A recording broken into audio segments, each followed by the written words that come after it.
দুপুরে কলেজ থেকে এসে খাওয়া দাওয়া করে মাত্রই শুয়েছে মেয়েটা। এর মধ্যেই তার মা রুমি বেগম এসে বললেন আজ দুপুরে তাকে দেখতে আসবে। এই কথাটা শুনে মায়া বলল, মা প্লিজ আমাকে জোর করো না। আমি বিয়ে করতে চাই না, কেন বুঝতে পারছো না ব্যাপারটা? আমি যেমন মেয়ে আমাকে কেউ পছন্দ করবে না। কাঁদো কাঁদো গলায় কথাটি বলল মায়া। রুমি বেগম মেয়ের মুখের দিকে তাকিয়ে মুচকে হাসলেন। ছোট থেকে মেয়েটা তার বড্ড আহ্লাদী।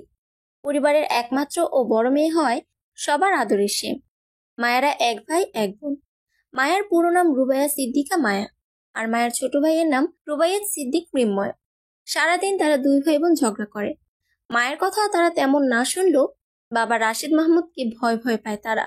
রাশেদ মাহমুদের কয়েকটি কাপড়ের দোকান আছে মলে। এই দিয়ে তাদের সংসার চলে। মায়া বর্তমানে ইন্টার দ্বিতীয় বর্ষের ছাত্রী, আর মৃন্ময় বর্তমানে ক্লাস 8-এ পড়ে। মায়ের বয়স খুবই কম, সবেমাত্র 17 বছর। এখনো বিয়ের বয়স হয়নি। এই ভেবেই রুমি বেগম চিন্তিত হলেন। তিনি এখন মেয়ে বিয়ে দিতে চাইছেন না, তবে পাত্রপক্ষ এমন ভাবে ধরেছে যে ছেড়ে দিতে পারছেন না। তার উপর মেয়ের ব্যাপারে খুব ভালো করে জানেন তিনি, তাই তিনি নাকচ করেছিলেন প্রথমে। তবে পাত্রপক্ষের লোক বললেন মায়াকে পড়াশোনা করাবেন, সব স্বাধীনতা দেওয়া হবে তাকে, কাজের কোনো চাপ দিবেন না। তারা শুধু ছেলের বউ হিসেবে মায়াকে চান, এইটাই তাদের ইচ্ছা। রুমি বেগম এবার মেয়ের মাথায় হাত বুলিয়ে দিলেন। মেয়েকে অনুরোধের সুরে বললেন, দেখ, ছেলেটা খারাপ না, সুদর্শন আছে। খোঁজ নিয়ে দেখলাম, চলাচরিত্র খুব ভালো আছে। আর তাছাড়া আমার মনে হয় তুই ছেলেটাকে আগেই দেখছস।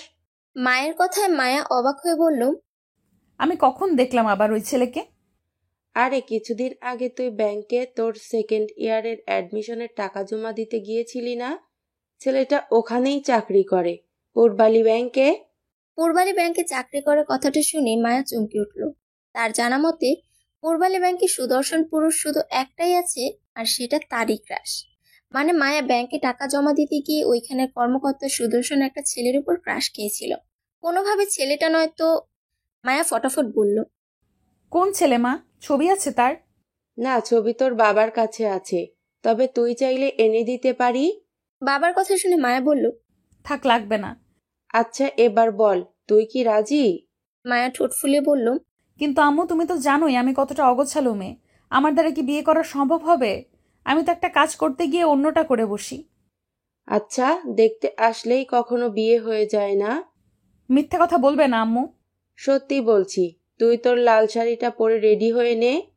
আমি শাড়ি পরতে পারি না। মায়ের কথাটি শেষ হতে পেছন থেকে কেউ একজন বলে উঠল, সমস্যা নেই, আমি পরিয়ে দিব। কথাটি শুনে মায়া ও রুমি বেগম চমকে পেছনে তাকালেন।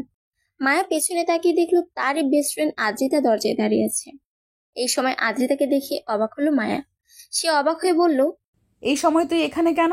আদ্রিতা মুচকি হেসে রুমের ভিতর ঢুকতে ঢুকতে বলল, আন্টি ফোন করে জানিয়েছে আজ তোকে দেখতে আসছে, তাই আমি দেরি না করে চলে এলাম তোরে সাজিয়ে দিতে। মায়া বিরক্ত নিয়ে রুমি বেগমের দিকে তাকিয়ে বলল, মা, তোমার খেয়ে দেয়ে কাজ নেই? ওরে আসতে বললো কেন? রুমি বেগম কিছু না বলেই ধীরে ধীরে স্থান ত্যাগ করলো। রুমি বেগম যেতেই আদ্রিতা মায়ের পিঠে ধুম করে কিল বসিয়ে বলল, দোস্ত, আমাদের সবার ক্রাশকে তুই নিয়ে ফেলতেছোস। মানে? মানে বুঝিস না কেন? ওই যে পূর্বালী ব্যাংকের আমাদের সকলের ক্রাশ ছেলেটাকে তুই নিয়ে ফেলতেছোস। তুই শিওর ওই ছেলেটাই? 100% শিওর, কারণ আমি পাম মেরে আঙ্কেল থেকে ছবি দেখে নিয়েছি। মায়া উত্তেজিত হয়ে বলল, সত্যি? হ্যাঁ। মায়া এবার গাল ফুলিয়ে বলল, কিন্তু আমি বিয়ে করব না। কেন করবি না? বিয়ে করলে মেয়েদের স্বাধীনতা চলে যায়, আর হয়তো আমি পড়ালেখা করতেও পারবো না। বিয়ে একটা ফালতু জিনিস। লিসেন মায়া, এভাবে বলবি না। বিয়ে যদি ফালতু জিনিস হতো তাহলে এটা কখনোই ফরজ হতো না। নেক্সট টাইম থেকে এমন কথা বলবি না। আর তাছাড়া বিয়ের পর তোকে পড়াবেন বলেছেন তারা। এবার চুপচাপ শাড়ি পরে নে, না হয় কিন্তু মায়ের খাবি। অবশেষে কি আর করার, মায়া চুপচাপ শাড়ি পরে নিল। আদ্রিতা মায়াকে হালকা করে সাজিয়ে দিল। পাত্রপক্ষ এসে বসে আছে 1 ঘন্টা ধরে, কিন্তু মায়াকে এখনো তাদের সামনে আনতে পারলো না কেউ। আদ্রিতাকে পাঠানো হয়েছে অনেক আগে, কিন্তু সে এখনো মায়াকে নিয়ে আসছে না। অন্যদিকে মায়ের হাত পা কাঁপছে ভয়ে। সে একবার রুম থেকে বের হওয়ার জন্য পা বাড়ালো, তো দ্বিতীয়বার আবার রুমে ঢুকে পড়ে। এই কাজ দেখতে দেখতে আদ্রিতা বিরক্ত হয়ে এক প্রকার জোর করে মায়াকে ড্রয়িং রুমে এনে বসিয়ে দেয়। লাল শাড়ি পরিহিতা মেয়েটাকে দেখিয়ে মুগ্ধ হলো ঈশান, ধ্রুব শিকদার। মুগ্ধ হয়ে চেয়ে রইল কিছুক্ষণ। এরপর একজন মহিলা মায়াকে কিছু প্রশ্ন করলো। মায়া কাপা কাপা গলায় এক এক করে সব প্রশ্নের উত্তর দিল। মায়ের মনে হচ্ছে সে কোনো পরীক্ষা দিতে এসেছে। ভয়ে মায়া নিজের হাত মুষ্টিবদ্ধ করে রেখেছে। এর মধ্যে পাত্রপক্ষ থেকে আসা একজন মহিলা রাশেদ মাহমুদের উদ্দেশ্যে বললেন, মাশাল্লাহ, মেয়ে আমাদের অনেক পছন্দ হয়েছে। আপনাদের অনুমতি থাকলে আমরা এবার মেয়েকে আংটি পরিয়ে দিতে পারি। রাশেদ মাহমুদ সম্মতি দিলেন। বাবাকে সম্মতি দিতে দেখে মায়া চমকে গেল। কি করছে এরা? তাকে না জানিয়ে সব করে ফেলছে তারা। তার সম্মতি প্রয়োজন বলে মনে করছে না। এই পর্যায়ে মায়ের ভীষণ কান্না পেল। ঠিক তখনই একটা মহিলা মায়ের হাতে আংটি পরিয়ে দিবে, তার আগেই পাত্রের মা ইরিনা বেগম বললেন, আমার মনে হয় ছেলে মেয়ে উভয়ই আলাদা কথা বলা উচিত। রাশেদ মাহমুদ প্রথমে নাকচ করলো, পরে সবার রিকোয়েস্টে অনুমতি দিলেন। আদ্রিতা মায়া ও ধ্রুবকে মায়ের রুমে এনে দিয়ে চলে গেল। মায়া মাথা নিচু করে দাঁড়িয়ে আছে, যে কোনো সময় তার চোখ জোড়া দিয়ে জল গড়িয়ে পড়বে। মায়ের মাথা নিচু করে রাখলো। ধ্রুব ঠিকই বুঝলো মায়ের অবস্থা। সে শান্ত স্বরে বলল, কাঁদছেন কেন মায়া? ব্যাস শেষ। এবার মায়ের সত্যি সত্যি দু হাতে মুখ ঢেকে কেঁদে উঠল। ধ্রুব উত্তেজিত হয়ে বলল, কাঁদছেন কেন আপনি? বিয়েতে মত নেই? মায়া কাঁপা কাঁপা গলায় বলল, হুম। আচ্ছা, চোখ মুছুন। ধ্রুবর কথায় মায়ের চোখ মুছল। কান্না দরুন মায়ের চোখের কাজল লেপটে গেছে। তা দেখে ধ্রুব বলল, কাজল লেপটে গেছে পরি? পরি ডাকটা শুনে মায়া চমকে তাকালো। সাথে সাথে দেখা মিলল পরিচিত সুন্দর একটি মুখ। বরাবরের মতোই আজও লোকটাকে সুন্দর ও স্নিগ্ধ লাগছে। দ্বিতীয়বারের মতো ক্রাশ খেল মায়া। ধ্রুব এবার বলল, তা আমাকে বিয়ে না করার কারণ কি? আমি খুব অগোছালো, তাই তো বিয়ে করতে চাই না। ঠোঁট ফুলে কথাটা বলল মেয়েটি। তা দেখে ধ্রুব চমৎকার হাসল। সে হেসে বলল, আমি গুছিয়ে দিব। আগের বারের মতোই মেয়েটা বলে উঠল, আমি কোনো কাজই পারি না। আম্মু একটা কাজ করতে বললে আমি তার উল্টোটা করে বসি। ধ্রুব এগিয়ে গিয়ে মেয়েটির হাত স্পর্শ করে বলল, আমি আছি না, পুরো অগোছালো আপনিটাকে গুছিয়ে দিব। প্রয়োজনে সব কাজ আমি করব। আর কি চাই? ধ্রুবর কথা শুনে মেয়েটা দুই দিকে মাথা নাড়ালো, যার অর্থ না, সে আর কিছু চায় না। ধ্রুব পুনরায় চমৎকার হাসল। ধ্রুব বলল, তাহলে নিচে গিয়ে কি বলবো? মায়া লজ্জায় মুখ নিচু করে বলল, আপনার যা ইচ্ছে। রাজি তো? বিশ্বাস করতে পারবো তো আপনাকে? কথা দিচ্ছি আপনার কোনো অসুবিধা হবে না। এখন কি বলবো তাহলে মিস মায়া? মায়া লজ্জায় পেছনে ঘুরে মৃদু স্বরে বলল, আপনার জন্য যেটা বললে ভালো হবে। তবে চলুন নিচে যাই। অতঃপর মায়া ও ধ্রুব নিচে গেল। তারা নিচে যেতে ধ্রুবর মা মায়ের হাতে আংটি পরিয়ে দিল। ব্যাস, এনগেজমেন্টটা তাদের হয়েই গেল। এরপর কিছুক্ষণ তারা থেকে চলে গেল। তবে যাওয়ার আগে ধ্রুব মায়ের ফোন নাম্বার নিতে ভুলল না। ধ্রুবরা বের হতেই মায়া গিয়ে নিচের রুমের বেলকনিতে দাঁড়ালো। দূর থেকে ধ্রুবদের বাসা যাওয়া দেখলো। তবে ধ্রুব মায়াকে দেখিয়ে নিয়েছে, তাই সে দূর থেকে সবার অগোচরে মায়াকে হাত নাড়িয়ে বাই জানিয়েছে। ধ্রুবর এরূপ পাগলামি দেখে মায়া মুচকে হাসলো। মায়া হাসছিল ঠিক তখনই পিছন থেকে আদ্রিতা এসে বলল, কি রে দোস্ত, রাজি হলি কেমনে? আর তখন ধ্রুব ভাইয়ার সাথে কি বলেছিলি? জানি না আমি কিভাবে রাজি হয়েছি। আমি ওনাকে অনেক কিছু বলতে পারিনি, শুধু বলেছি আমি অনেক অগোছালো টাইপের, তাই বিয়ে করতে চাই না। উনি বললেন উনি নাকি অগোছালো, আমি কি গুছিয়ে নেবেন। আদ্রিতা মুচকি হেসে বলল, তাহলে তো বলে গেলি ভাইয়ার কথাই, তাই না? মায়া মন খারাপ করে বলল, থুর, আমি ভেবেছিলাম অনেক কিছু বলে বিয়ে ভেঙে দেব, কিন্তু ওনার সামনে কিছুই বলতে পারিনি। আদ্রিতা ধুলনায় বসতে বসতে বলল, কি করার, বলতে যখন পারিসনি তখন থাক, বাদ দে। মায়া আদ্রিতার দিকে করুণ চোখে তাকিয়ে বলল, কিন্তু দোস্ত, আমার টেনশন হচ্ছে। কেন? বিয়ের পর কিভাবে কি করব? আমি তো গাধা, আমার দ্বারা তো এসব সম্ভব না। আদ্রিতা গিয়ে মায়ের পাশে দাঁড়ালো। মায়ের কাঁধে হাত রেখে বলল, চিন্তা করিস না, ইনশাল্লাহ সবকিছু ঠিক মতোই হবে। আর ধ্রুব ভাই আছে না? আচ্ছা শোন, রাতে যদি তোর কাছে অপরিচিত নাম্বার থেকে কল আসে তাহলে গালি দিবি না। কেন? কারণ ধ্রুব ভাইয়া আমার থেকে তোর নাম্বার নিয়ে গিয়েছে। মায়া চমকে তাকালো। পরপর অবাক হয়ে বলল, তুই নাম্বার দিয়েছিস? হ্যাঁ। তুই একবার আমার অনুমতি নিলি না আদ্রি? কি করব, ভাইয়া তো তোরই। এখনো হয়নি। আচ্ছা বাদ দে এসব, এখন আমার বাসায় যাওয়া লাগবে। এই বলে আদ্রিতা মায়ের কাছ থেকে বিদায় নিয়ে চলে গেল। আর মায়া বসে বসে ভাবতে লাগলো, কি থেকে কি হয়ে গেল। সকাল থেকে দুপুর পর্যন্ত যে মেয়েটা একেবারেই সিঙ্গেল ছিল, সেই মেয়েটি এখন এনগেজ। আসলে মানুষের জীবনটাই এমন, কখন কি ঘটে যায় বলা মুশকিল। মায়া বসে এসব ভাবছে আর ধ্রুবদের দেওয়া আংটিটা দেখছে। এর মধ্যেই রাশেদ মাহমুদ মেয়ের রুমে আসলেন। মায়া বাবাকে দেখে উঠে দাঁড়াতেই রাশেদ মাহমুদ মেয়েকে বললেন, বসো। মায়া বাথরুমের মতো চুপ করে বসে পড়ল। মায়া বসতেই মায়ের পাশে বসলো রাশেদ মাহমুদ। তিনি মেয়ের মুখের দিকে তাকালেন একবার। মেয়ের মুখ মলিন হয়ে আছে। তা দেখে রাশেদ মাহমুদ মৃদু হাসল। তিনি আহ্লাদের স্বরে বললেন, আজকে আমার রাজকন্যার মুখ এত মলিন কেন? মায়া মুখ গোমড়া করে বলল, রাজকন্যা ভালো নেই। কি হয়েছে আমার রাজকন্যার? রাজা তার কন্যার জীবন কোরবান করে দিচ্ছেন।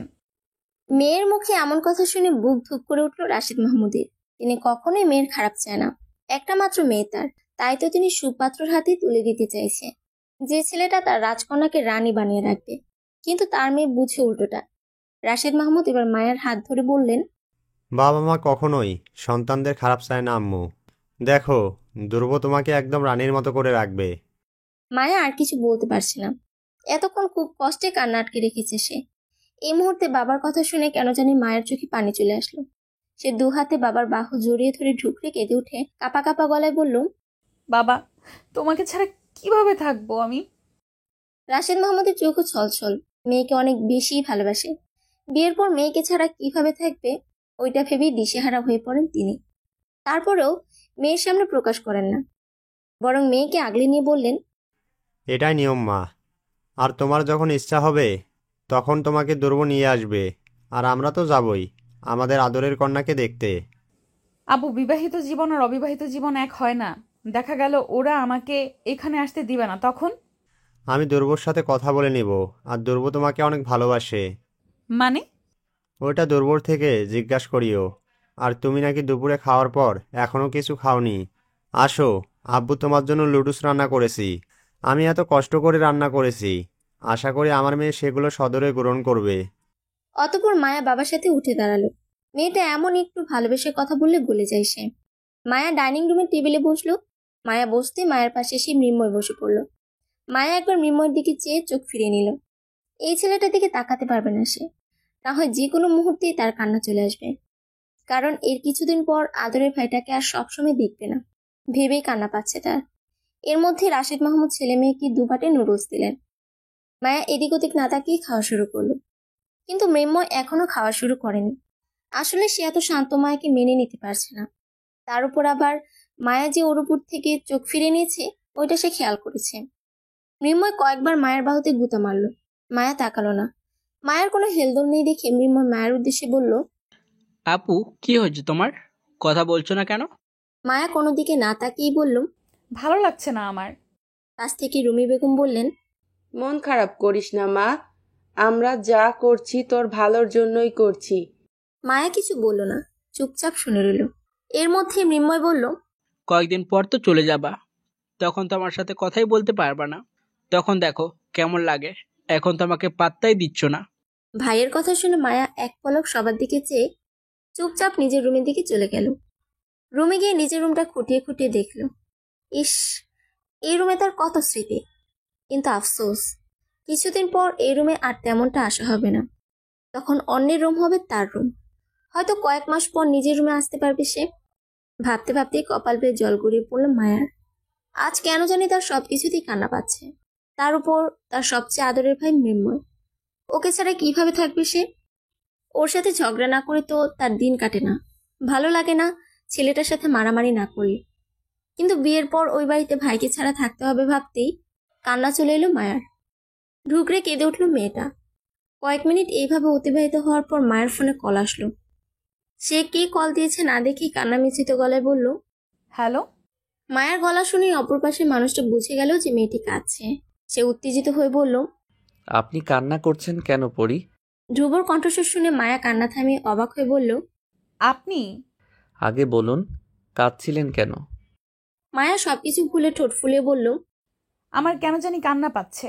Mood swing? জানি না। ধ্রুব মুচকি এসে বলল, তো বলুন, ম্যাডামের মন ভালো করার জন্য তার হবু হাজবেন্ড কি করতে পারি? জানি না, এই মুহূর্তে আমার কিছু ভালো লাগছে না। বুঝলাম, মুড সুইং অথবা বিয়ের টেনশনে ধরেছে। কোনটা? সত্যি কথা বলি। বলুন। মায়া কাঁদো কাঁদো গলায় বলল, বিয়ের টেনশনে ধরেছে আমাকে। ধ্রুব বুঝলো মেয়েটার অবস্থা। সে শান্ত স্বরে বলল, বিয়ে হতে এখনো দেরি আছে পরি, এত টেনশন করবেন না। আচ্ছা, আপনি আমাকে পরি বলেন কেন? আপনি আমার পরি তাই। ধ্রুবর মুখে আমার পরি কথাটা শুনে লজ্জা পেল মায়া। অপর পাশের লোকটা বুঝে ফেলেছে সেটা। ধ্রুব হেসে বলল, হয়েছে, আর লজ্জা পেতে হবে না। মায়া অবাক হলো। লোকটা কিভাবে জানলো সে লজ্জা পেয়েছে ওইটা? মায়া বলল, আপনি কিভাবে জানেন আমি লজ্জা পেয়েছি? আমার মনে হলো তাই বললাম। অতঃপর তাদের ফোনালাপ চলল আরো কিছুক্ষণ। কেটে গেল আরো কিছুদিন। কয়েকদিন পর মায়াদের এক্সাম। আজ তাকে অ্যাসাইনমেন্ট জমা দিতে হবে। লাস্ট ডেট আজ। এদিকে মায়া অ্যাসাইনমেন্ট সারা রাত বসে বসে করেছে। এতদিন কিভাবে যে সময় চলে গেল, অ্যাসাইনমেন্ট করবে করবে বলে আর করা হলো না তার। মায়া কলেজে যাওয়ার জন্য রেডি হচ্ছে। এর মধ্যেই রুমে আজিতা আসলো। মায়াকে এখনো রেডি হতে দেখে বলল, তুই এখনো রেডি হসনি কেন? দেরি হয়ে যাবে তো। মায়া এক পলক আজিতের দিকে তাকিয়ে বলল, দাঁড়া একটু, আমার শেষ হয়ে যাবে। তাড়াতাড়ি কর। মিনিট 5 পর মায়া ও আদ্রিতা বেরিয়ে গেল কলেজের উদ্দেশ্যে। কলেজে গিয়ে 3টা ক্লাস করার পর আদ্রিতার মাতাকে ফোন করে বাসায় যেতে বলল আর্জেন্ট। অন্যদিকে তাদের ইম্পর্টেন্ট ক্লাস আছে। আদ্রিতা ফোন রেখে মায়াকে বলল, মায়া আমাকে ফোন করেছে আম্মু। কি বলছে? বলছে আমাকে বাসায় যেতে। তো যা। আদ্রিতা চিন্তিত হয়ে বলল, আমাদের ইম্পর্টেন্ট ক্লাস আছে আর তুই একা যেতে পারবি? তুই তো রাস্তা পার হতে পারবি না। আরে চিন্তা করিস না, আমি মানুষের পিছু পিছু চলে যাব। পারবি তো? আরে পারবো, তুই যা। আচ্ছা। বলেই আদ্রিতা বেরিয়ে পড়ল। কলেজ শেষ করে মায়া বের হলো, কিন্তু মেয়েটা কোনো মতে রাস্তা পার হতে পারছে না। এতদিন আদ্রিতা তার হাত ধরে রাস্তা পার করাতো, কিন্তু এখন আদ্রিতা নেই। আশেপাশে অনেকেই রাস্তা পার হচ্ছে, কিন্তু মায়া একবার পা বাড়ায় তো আবার বাড়ায় না। মেয়েটার চোখে মুখে ভয়। দূর থেকে কেউ একজন বিষয়টি খেয়াল করলো। সে গিয়ে মেয়েটির পাশে দাঁড়ালো। হাত বাড়িয়ে মেয়েটার হাত শক্ত করে আঁকড়ে ধরলো। মায়া চমকে তাকালো। এই সময় এখানে ধ্রুবকে দেখে অবাক হয়েছে সে। মায়া হাঁ করে ধ্রুবর দিকে তাকিয়ে থাকলো। ততক্ষণে ছেলেটা রাস্তা পার করে ফেলেছে, সেই দিকে খেয়াল নেই মেয়েটার। রাস্তা পার করে ধ্রুব মেয়েটার দিকে তাকালো। মেয়েটা এখনো তার দিকে হাঁ করে তাকিয়ে আছে। চমৎকার হাসলো ধ্রুব। সে মায়ের দিকে হালকা ঝুঁকে হেসে বলল, আমাকে দেখা শেষ হয়েছে ম্যাডাম? হুঁশ ফিরল মায়া। সে আমতা আমতা করে বলল, এই সময় আপনি এখানে? একটা কাজে এসেছিলাম এই দিকে। এখনো রাস্তা পার হতে পারেন না? মায়া কিছু বলল না, চুপ করে রইল। মায়াকে চুপ করে থাকতে দেখে ধ্রুব বলল, আপনার সাথে কথা বলার ছিল একটু। চলেন সামনে রেস্টুরেন্টে যাই। মায়া তৎক্ষণাৎ বলল, আমি বাসায় যাব। Just 10 minute. এবার আর কিছু বলল না মায়া। রেস্টুরেন্টে গিয়ে একপাশে একটা টেবিলে মুখোমুখি বসলো দুজন। ধ্রুব বলল, কি খাবেন? কি অর্ডার দিব? আপনার যা ইচ্ছে। নিজের পছন্দের কথা বলতে শিখুন ম্যাডাম। মায়া এবার বলল, গরম লাগছে, খুব ঠান্ডা কিছু হলে ভালো হতো। ধ্রুব কিছু একটা ভেবে বলল, এখন তো সিজন খারাপ, ঠান্ডা খেয়ে যদি অসুস্থ হয়ে যান। মায়া ঠোঁট ফুলিয়ে বলল, লাগবে না কিছু, আপনি কি বলবেন বলুন। ধ্রুব হাসলো।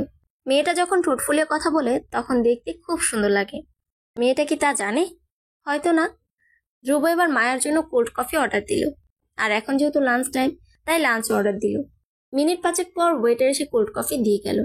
ধ্রুব সেটা মায়ের দিকে বাড়িয়ে দিতে মায়া বলল, আপনি কিছু নেবেন না? লাঞ্চের অর্ডার দিয়েছি দুজনের জন্য, ততক্ষণ আপনি এইটা খেয়ে নিন। মায়া আবার খেতে লাগলো। ধ্রুব গালে হাত দিয়ে হাঁ করে দেখতে লাগলো মেয়েটাকে। বিষয়টি যখন মায়া খেয়াল করলো, তখন সে খাওয়া বাদ দিয়ে কোল্ড কফিটা ধ্রুবর দিকে বাড়িয়ে দিয়ে বলল, এইভাবে তাকিয়ে আছেন, মনে হয় আপনার এটা খেতে ইচ্ছে করছে। নিন, আমি বেশি খাইনি, অর্ধেক খেয়েছি। মেয়েটার মুখে এমন কথা শুনে শব্দ করে হেসে ফেলল ধ্রুব। মায়া হাঁ করে তাকিয়ে রইল। হাসলেও কাউকে এত সুন্দর লাগে জানা ছিল না তার। ধ্রুব হাসি থামিয়ে বলল, আমি তো কফির দিকে তাকিয়েছিলাম না, আমি তো আমার পরীর দিকে তাকিয়েছিলাম। মায়া লজ্জা পেল। তারপরেও নিজেকে সামলে বলল, আপনি আর আমাকে পরি ডাকবেন না। কেন? মায়া লজ্জা মিশ্রিত চোখে তাকিয়ে বলল, আমার লজ্জা লাগে, আর ডাকবেন না। আমার পরীকে আমি পরী ডাকবো তাতে আপনার কি ম্যাডাম? আজব, আপনি তো আমাকেই ডাকছেন। তো পরী না ডেকে কি আমার বউ ডাকবো? মায়া পুনরায় লজ্জা পেল। এবার আর কিছু বলল না। দুজন একসাথে লাঞ্চ করলো। ধ্রুব একেবারে মায়াকে মায়ের বাসার সামনে দিয়ে আসলো। মায়া অবশ্য বলেছে ধ্রুবকে বাসায় যেতে, তবে ধ্রুব যায়নি। বাসায় এসে মায়া গোসল করে রুমে শুয়ে পড়ল। রুমি বেগম এসে মেয়েকে খাবারের জন্য ডাকলে সে বলে খেয়ে এসেছে, তাই তিনি আর কিছু বললেন না। রুমি বেগম রুম থেকে চলে যেতে মায়া ভাবনা ঝুলি নিয়ে বসলো। বারবার ভাবতে লাগলো ধ্রুবর হাত ধরার বিষয়টি, কত শক্ত করে হাত আঁকড়ে ধরেছিল ছেলেটা। তার উপর রেস্টুরেন্টে তার দিকে কি সুন্দর মুগ্ধ দৃষ্টিতে তাকিয়েছিল। তাছাড়া ধ্রুবর হাসি মারাত্মক সুন্দর। মায়া এবার সত্যি সত্যি গভীরভাবে ক্রাশ খেল ধ্রুবর প্রতি। ভাবতেই মায়া লজ্জা পেয়ে দুহাতে মুখ ঢেকে ফেলল। ঠিক এই মুহূর্তে মৃন্ময় রুমে আসলো। মৃন্ময় এবার তার হাতে থাকা একটা পলি মায়ের দিকে বাড়িয়ে দিয়ে বলল, এই নাও, এগুলো তোমার জন্য দিয়েছে একজন। মায়া হাত বাড়িয়ে নিল। সে অবাক হয়ে বলল, কে দিয়েছে? তোমার হবু দেবর দিহান। ওকে তুই কই পেলি? আপু, তুমি হয়তো জানো না, ও আমার বেস্ট ফ্রেন্ড। মায়া অবাক হয়ে তাকিয়ে রইল ভাইয়ের দিকে। তা দেখে মৃন্ময় বলল, এভাবে তাকিয়ে দেখো না, তোমার হবু দেবর দিয়েছে তোমার জন্য ফুচকা, খেয়ে নাও। ফুচকা নামটা শুনেই মায়া খুশি হয়ে গেল। এই জিনিসটা খুব পছন্দের তার। মায়া পলিটা নিয়ে কিচেনে চলে গেল। দিহান অনেকগুলো ফুচকা পাঠিয়েছে তার জন্য। মায়া এক এক করে সব ফুচকা রেডি করে নিল। তারপর সে ও মৃন্ময় মিলে খেলো সব। বাসায় তারা দুজন ছাড়া আর কেউ এসব খায় না। খাওয়ার মাঝে মায়া বলল, আচ্ছা, তুই আর দিহান মিলে কি আমাদের বিয়ে ঠিক করেছিস নাকি? না, সব ধ্রুব ভাইয়া করেছে। মানে? আমি কি জানি? আচ্ছা, তুই কি আগে থেকেই জানতি ওনারা আমাকে দেখতে আসবে ওইটা? না, আজকে ওর সাথে কথা বলছিলাম, তখন জানতে পারলাম। আর ও তোমার এঙ্গেজমেন্টের দিন আসেনি বাসায়। আমি ওকে কখনোই দেখিনি, শুধু জানি আমার একটা দেবর আছে। ও আচ্ছা, তবে আসতে বলি ওকে একদিন। বল একদিন শুক্রবার করে আসতে। আচ্ছা, বলবো তাহলে। অতঃপর তারা ভাই বোন দুজন ফুচকা খেয়ে শেষ করলো। এরপর তারা আরো কিছুক্ষণ খুনসুটি করলো। মারামারিও হয়ে গেল কয়েক দফা। রাতে খাওয়া দাওয়া করে কিছু পড়াশোনা করে ফোন হাতে নিল মায়া। দুপুরের কথা মনে পড়লো তখন। সে তখনই কিছুক্ষণ ভেবে ফেসবুকে একটা পোস্ট করলো। পোস্টটা ছিল এমন, পৃথিবীর 50% মেয়ের চলার পথে আঁকড়ে ধরার জন্য একটি বিশ্বস্ত হাত প্রয়োজন। কারণ অনেকেই আছেন রাস্তা পার হতে পারে না বা একা একা রাস্তা পার হতে ভয় পায়। তখনই তাদের রাস্তা পার হওয়ার জন্য একটি বিশ্বস্ত হাত প্রয়োজন, যেটা সে শক্ত করে আঁকড়ে ধরে রাস্তা পার হতে পারবে। সেই হাতের অধিকারী মানুষকে বিশ্বাস করতে পারবে। পোস্টে করার সাথে সাথে রিয়েক্ট কমেন্ট অনেক হলো। অনেকেই সহমত পোষণ করলো। ধ্রুব তো পোস্টে দেখার সাথে সাথেই মায়াকে ফোন করলো। মায়া ফোন রিসিভ করে সালাম দিল। ধ্রুব সালামের উত্তর দিল এবং বলল, কেমন আছেন? মায়া মৃদু স্বরে বলল, আলহামদুলিল্লাহ, ভালো। আপনি? ভালো আছি। কি করেন? ফোন টিপতেছি। ধ্রুব কিছুক্ষণ চুপ থেকে বলল, পড়ি। পরি শব্দটি শুনে মায়ের অদ্ভুত ভালো লাগা কাজ করলো। চিরকাল আপনি চলার পথে আঁকড়ে ধরার জন্য সেই বিশ্বস্ত হাতের অধিকারী হতে চাই। মায়া কিছু বলল না। হয়তো মেয়েটা লজ্জা পেল। ফোন কেটে দিল তৎক্ষণাৎ।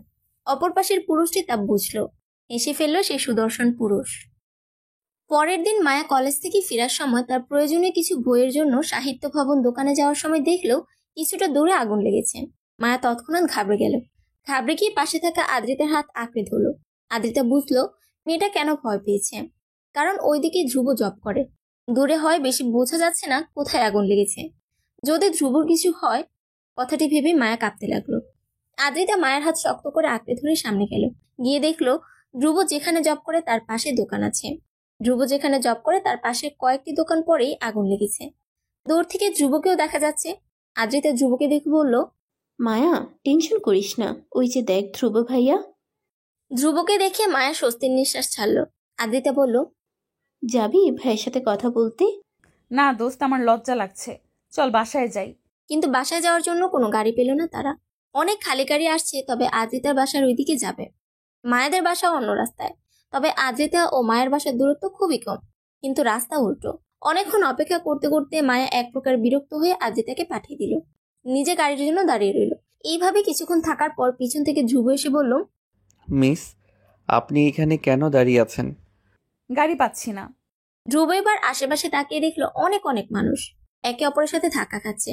ইতিমধ্যে মায়াকে একটা ছেলে ধাক্কা দিয়ে গেছে। ধ্রুবর রাগ হলো ভীষণ। সে কিছু একটা ভেবে মায়ের হাত আঁকড়ে ধরে বলল, চলুন আমার সাথে। কোথায় পাবো? আমি যেখানে নিয়ে যাই। ধ্রুব মায়াকে এনে পূর্বালী ব্যাংকের সামনে দাঁড় করালো এবং সে পার্কিং থেকে একটি বাইক নিয়ে আসলো। মায়াকে বলল, বসুন, আমি বাসায় দিয়ে আসছি। মায়াও আর কথা না বাড়িয়ে বসে পড়ল। অনেক দেরি হয়ে গেছে তার। বাইকে বসলো। মায়া ধ্রুবকে ধরেনি দেখে ধ্রুব বলল, ধরে বসুন, না হয় পড়ে যাবেন। মায়া ধীরে ধীরে ধ্রুবর কাঁধ স্পর্শ করলো। ধ্রুব গাড়ি স্টার্ট দিল। সেদিনের মতো ধ্রুব মায়াকে বাসার সামনে নামিয়ে দিয়ে চলে গেল। মায়া যখন বাসায় ঢুকলো, তখন ড্রয়িং রুমে রুমি বেগম চিন্তিত হয়ে বসে আছেন। মায়াকে ঢুকতে দেখে তিনি খুশি হয়ে বললেন, কোথায় ছিলি এতক্ষণ? এত দেরি হলো যে? আম্মু গাড়ি পেতে দেরি হয়েছে তাই। আচ্ছা যা, ফ্রেশ হয়ে নে। অতঃপর মায়া ফ্রেশ হয়ে এসে খাওয়া দাওয়া করে কিছুক্ষণ বিশ্রাম নিয়ে পড়তে বসলো। বিকালে আবার কোচিং আছে তার। কিছুক্ষণ পরে আবার কোচিংয়ে চলে গেল। আজ শুক্রবার। মায়া আজ ঘুম থেকে উঠলো দেরিতে। ঘুম থেকে উঠে সে সর্বপ্রথম ফোন চেক করলো। ঘুম থেকে উঠে হোয়াটসঅ্যাপে ঢুকে দেখলো ধ্রুবর মেসেজ, যেখানে সে লিখেছে, আজকে আপনাদের বাসায় যাব বিয়ের ডেট ঠিক করতে। আমার জন্য হলেও সুন্দর করে সাজবেন, যদিও আমার পরি অলওয়েজ সুন্দর। মেসেজটা মায়া মুচকি হাসলো। সেই সাথে খারাপ লাগলো, বিয়ের ডেট ঠিক করবে আর বেশি দিন থাকবে না এই বাসায় ভেবেই কষ্ট লাগলো। তবে কি আর করার, সব মেয়েরই চলে যেতে হয় এমন। মায়া ঘুম থেকে উঠে ফ্রেশ হয়ে নাস্তা করে নিল। রুমি বেগমকে দেখা গেল কিচেনে কাজ করতে। বিভিন্ন পদে রান্না করেছেন তিনি। মায়া গিয়ে আর জিজ্ঞেস করলো না আর। নাস্তা করে সে কালো রঙের একটা থ্রি পিস পরে নিল। হালকা সাজলো মেয়েটা। এর মধ্যেই গাড়ির হর্ন বেজে উঠলো। মেয়েটা বুঝে ফেললো ধ্রুবরা চলে এসেছে। মায়া রুমে বসে রইল। প্রায় 1 ঘন্টা মায়া রুমে বসে রইল। ততক্ষণে হয়তো ধ্রুবরা নাস্তা করে নিয়েছে। আর মায়াদের বাসায় কিছু হবে, আদ্রিতা থাকবে না এমন তো হয় না। ইতিমধ্যে আদ্রিতা চলে এসেছে। এসে মায়াকে সুন্দর করে সাজে থাকতে দেখে মুচকি এসে মায়াকে খোঁচা দিয়ে বলল, কি গো মহারানী, মহারাজার জন্য তো সেজেগুজে বসে আছেন দেখছি। কাহিনী কি? আদ্রিতার কথায় মায়া লজ্জা পেল ভীষণ। সে মুখে কিছু বলতে পারলো না লজ্জায়। আদ্রিতা কিছুক্ষণ মায়াকে নিয়ে নিচে গেল। মায়া সবাইকে সালাম দিল। ইরিনা বেগম মায়াকে টেনে নিজের পাশে বসালেন। মায়া ঠিক মুখোমুখি ধ্রুব বসে আছে। মায়াকে দেখে ধ্রুব আবারও ক্রাশ খেল। অতঃপর বড়রা আলাপ আলোচনার মধ্যে সিদ্ধান্ত নিল আগামী শুক্রবার ছেলে মেয়ের বিয়ে দিয়ে দিবেন। মায়ের বুক ধকধক করছে, কান্না পাচ্ছে তার খুব। ইরিনা বেগম এই মুহূর্তে বললেন, আগামীকাল ধ্রুব এসে তোমাকে নিয়ে যাবে বিয়ের শপিং করতে। তোমাদের পছন্দ মতো সব নিও। আমরা বড়রা এসবে মাথা ঘামাতে চাই না। মায়া কিছু বলল না। অতঃপর ইরিনা বেগমরা চলে যাওয়ার প্রস্তুতি নিলে আদ্রিতা বলে ওঠে, ভাইয়া মনে হয় মায়ের সাথে কথা বলতে চাই। ধ্রুব আদ্রিতার কথা শুনে চোখ তুলে তাকাতেই আদ্রিতা চোখ টিপ মারল। এদিকে বেশ বিব্রতকর পরিস্থিতিতে পড়েছে ধ্রুব। বড়দের মাঝে কিছু বলতেও পারছে না। রুমি বেগম মায়াকে বললেন, মায়া, ধ্রুবকে নিয়ে ছাদে যাও, কথা বলে এসো। মায়া মাথা নাড়িয়ে সম্মতি দিল। তারা দুজন ছাদে আসতেই মায়া বলল, কি বলতে চান বলুন। আমি তখন কিছুই বলিনি, আদ্রিতা শুধু শুধু আমাকে ফাঁসিয়ে দিল। ও আচ্ছা, কিছু না বললে নিচে চলুন। শুনুন মিস, আগামীকাল বিকেলে বের হব শপিং করতে। আর হ্যাঁ, অবশ্যই বোরকা পরবেন। মায়া মাথা নাড়িয়ে সম্মতি দিল। তা দেখে ধ্রুব বলল, শেষ? আর কিছু বলার নেই? হুম, আমার বলার আছে। বলুন। মাশাআল্লাহ, আজকে আমার পরীকে অনেক বেশি সুন্দর লাগছে। ব্যাস, মায়াকে লজ্জা দেওয়ার জন্য এই কথাটাই শেষ। মায়ের গাল লজ্জায় লাল হয়ে গেছে। মাথা নুয়ে রেখেছে মেয়েটা। তা দেখে ধ্রুব সশব্দে হেসে ফেলল। ধ্রুবর হাসির কারণ বুঝতে পেরে মায়া গাল ফুলিয়ে অন্যদিকে তাকালো।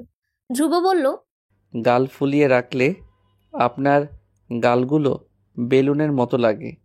মায়া ঠোঁট ফুলিয়ে বলল, আমি চলে যাচ্ছি, আপনি আর আমার সাথে কথা বলবেন না, পচালো। বলি মায়া চলে যেতে নিলে ধ্রুব মায়ের হাত ধরে আটকে দিল। বলল, এইখান থেকে এখন চলে যাবেন ঠিকই, তবে আগামীকাল শুক্রবার থেকে একেবারে আমার হয়ে যাবেন। তখন খেতে গেলেও আমাকে দেখবেন, ঘুমাতে গেলেও আমাকে দেখবেন, সব জায়গায় শুধু আমিই থাকবো। ধ্রুবর কথা শুনে মায়ের মন খারাপ হয়ে গেল। আগামী শুক্রবার থেকে আর সে এ বাড়িতে থাকতে পারবে না। নতুন জায়গায় চলে যেতে হবে তাকে। তখন তার উপর সবচেয়ে বেশি অধিকার থাকবে সামনে থাকা মানুষটার। চাইলেও যখন তখন এই বাড়িতে আসতে পারবে না। ভাবতেই মায়ের চোখ ছলছল করে উঠল। সে ধ্রুবকে বলল, আচ্ছা, আমি আপনাদের বাসায় গেলে আমাকে এই বাসায় আসতে দিবেন না, তাই না? কথাটা বলতে বলতেই মায়ের চোখ দিয়ে জল গড়িয়ে পড়ল। ধ্রুব হাত বাড়িয়ে মায়ের চোখের জল মুছে দিয়ে বলল, আপনার যখন ইচ্ছে তখন চলে আসবেন, সমস্যা নেই। সত্যি? 3 সত্যি। পরের দিন বিকেলে মায়াকে নিয়ে বিয়ের শপিং করতে গেল ধ্রুব। মায়ের বিয়ের জন্য যাবতীয় সবকিছু ধ্রুব পছন্দ করে নিল।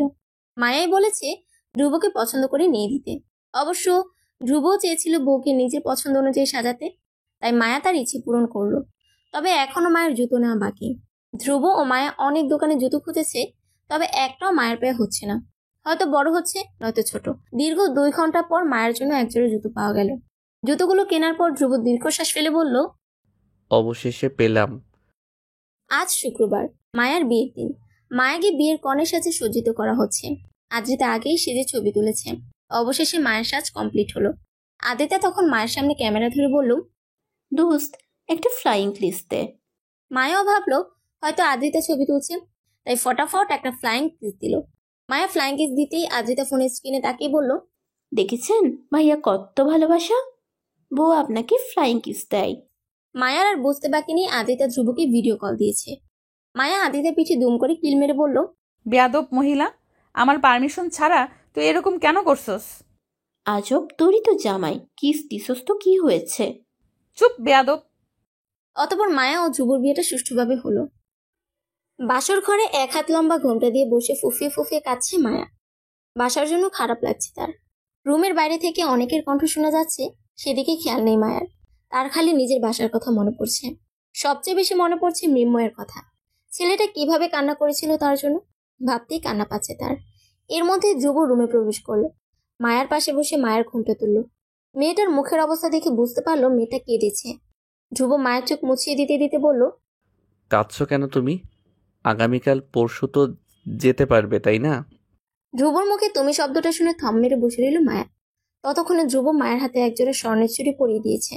ধ্রুব বলল, শোনো, এখন থেকে আমাদের নতুন জীবন শুরু হলো। আর এই বাসায় আশা করি তোমার কোনো সমস্যা হবে না।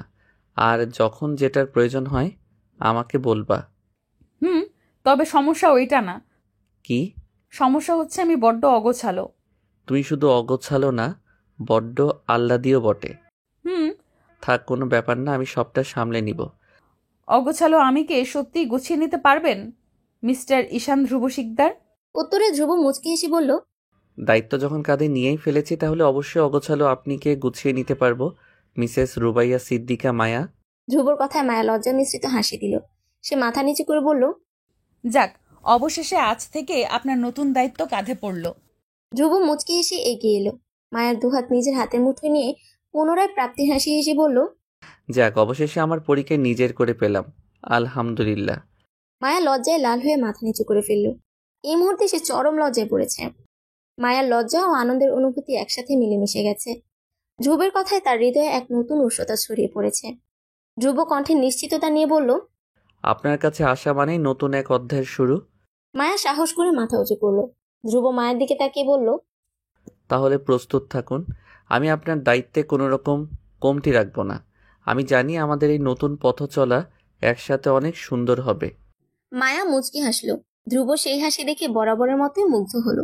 ধ্রুব বলল, বাসার জন্য বেশি মন খারাপ? মায়া মন খারাপ করে বলল, মৃন্ময়ের কথা মনে পড়ছে বারবার। ওর কি ফোন আছে? না, ওকে গেমস খেলার জন্য মামা একটা ট্যাব দিয়েছিল, এমনিতেই ওকে ফোন দেওয়া হয়নি। সিম আছে ওইটাতে? আছে। নাম্বার মনে আছে? আছে। ধ্রুব নিজের ফোন মায়ের হাতে দিয়ে বলল, নাও, ফোন করে কথা বলো। ছাদে বসে আছে 15 বছরের কিশোর। ক্ষণে ক্ষণে একজনের কথা মনে পড়ছে তার। আজ তার কলিজার টুকরাকে সারা জীবনের জন্য অন্য বাসায় পাঠিয়ে দেওয়া হয়েছে।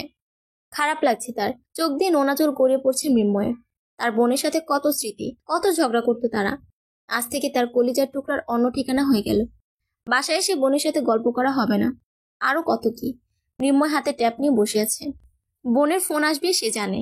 রাত তখন প্রায় 2টা। এর মধ্যে মৃন্ময়কে কেউ ফোন করলো। মৃন্ময় বুঝে গেল কে ফোন করেছে। সে সাথে সাথে ফোন রিসিভ করে বলল, আপু। অপর পাশ থেকে মায়া বলল, কিরে, এত রাত হয়েছে, ঘুমাসছি কেন? ভালো লাগছে না আপু? মায়া ভাইয়ের অবস্থা বুঝলো। তারও খুব খারাপ লাগছে এখন। খাওয়া দাওয়া করেছিস? আব্বু আব্বু কেমন আছে? সবাই ভালো আছে, তুমি চিন্তা করো না। তুই ভালো আছিস তো? আছি।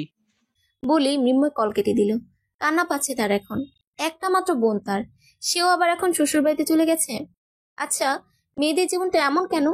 জন্ম নেয় এক বাসায়, কিছু বছর সেই বাসায় থেকে সবাইকে মায়া লাগিয়ে চলে যায়, এমনটা কেন? এর কোনো উত্তর খুঁজে পেল না মৃন্ময়। অন্যদিকে মৃন্ময় কল কেটে দেওয়ায় মন খারাপ করলো মায়া। সে গাল ফুলে থমেরে বসে রইল। মেয়েটার মন খারাপ দেখে ধ্রুব বলল, ছাদে যাবা পরি? মায়া চমকে গিয়ে বলল, এত রাতে ছাদে? মায়া আবার ভয়ত কণ্ঠে বলল, ভুট্টুট আসলি তখন?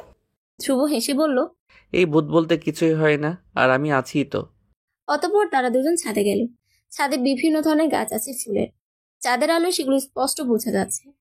মায়া মুগ্ধ হয়ে ফুলগুলো দেখছে আর ধ্রুব মুগ্ধ হয়ে মায়াকে দেখছে। মায়া ধ্রুবর দিকে এক পলক তাকিয়ে বলল, ফুলগুলো কি সুন্দর দেখুন। ধ্রুব ওভাবেই মায়ের দিকে তাকিয়ে বলল, খুব সুন্দর। মায়া আবার ধ্রুবর মুখোমুখি দাঁড়িয়ে বলল, এখন তো আমি আপনার বউ হয়ে গিয়েছি, এখনো পটানোর চেষ্টা করবেন আমাকে? পটানোর চেষ্টা করছি না, তুমি অনেক সুন্দর।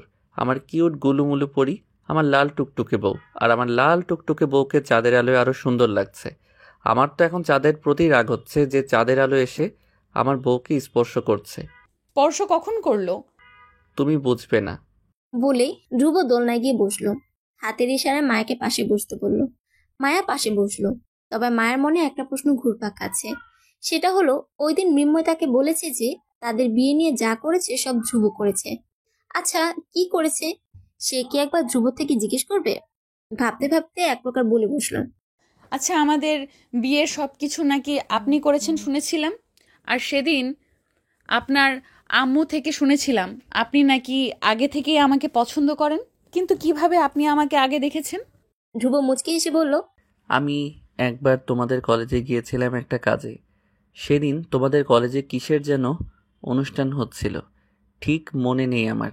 কিন্তু সেদিন যখন আমি তোমাদের কলেজে ঢুকলাম, তখন একটা লাল শাড়ি পরিহিতা মেয়েকে দেখে থমকে গেলাম। মেয়ে বললে ভুল হবে, সে একটা পরী ছিল। মেয়েটার পায়ের গোড়ালি থেকে 2 থেকে 3 ইঞ্চি উপরে মেয়েটার চুল ছিল। মেয়েটার হাসি চমৎকার। মেয়েটার হাঁটা চলা, কথা বলা সব কিছু আমাকে মুগ্ধ করেছে। যদিও সে আমার সাথে কথা বলেনি, তখন কথা বলেছিল যখন মেয়েটি তখন ইন্টার 2য় বর্ষে ভর্তি হওয়ার টাকা জমা দিতে গিয়েছিল আমি যেখানে জব করি ওই ব্যাংকে। তখন সে আমার সাথে কথা বলেছিল। মেয়েটার ভয়েস মাশাআল্লাহ। আমি ক্ষণে ক্ষণে মুগ্ধ হয়েছিলাম মেয়েটির উপর।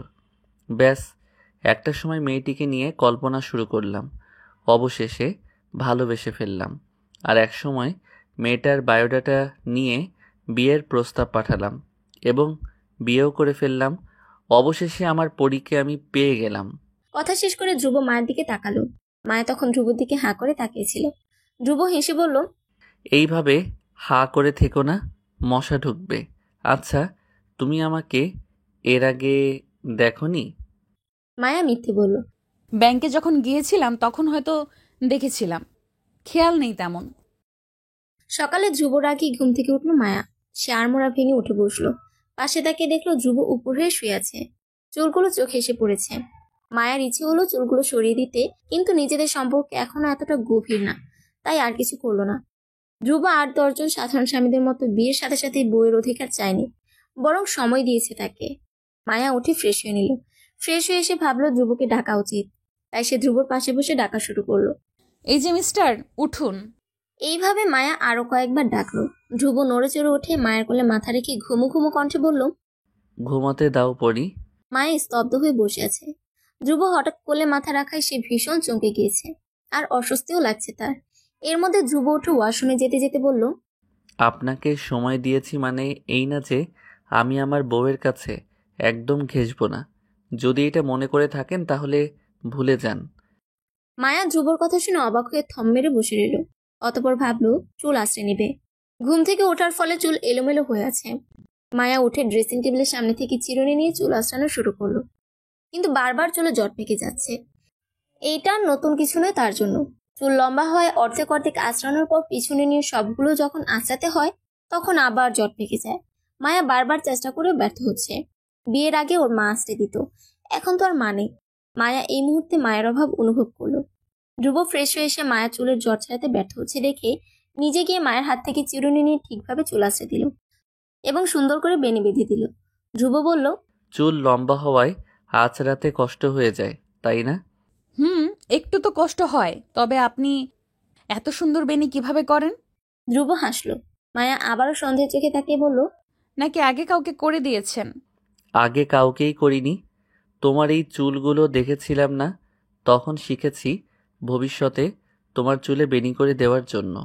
মায়া লজ্জা পেয়ে বলল, জানো, সেদিন তোমাকে দেখে আমি অজান্তেই মনে মনে একটা গান আউড়ে ফেলেছিলাম। কোন গান?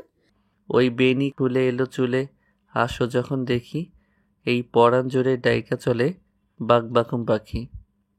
ধ্রুবর গান গাওয়া শুনে মায়া মুচকি এসে বলল, আপনার গানের কণ্ঠ সুন্দর মিস্টার, মাঝে মাঝে গান শোনাবেন আমাকে।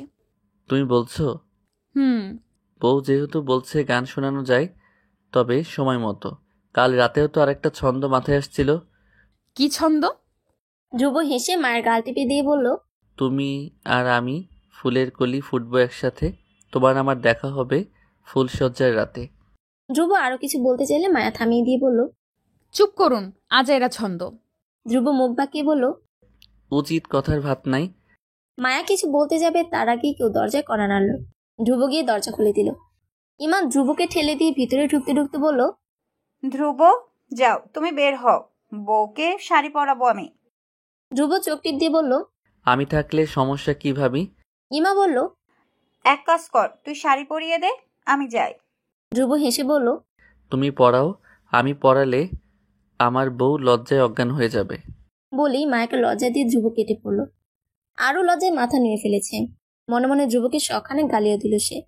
ধ্রুব চলে যেতে ইমা মায়ের লাগেজ থেকে একটা শাড়ি ও প্রয়োজনীয় জিনিসপত্র নিয়ে বিছানায় রাখলো।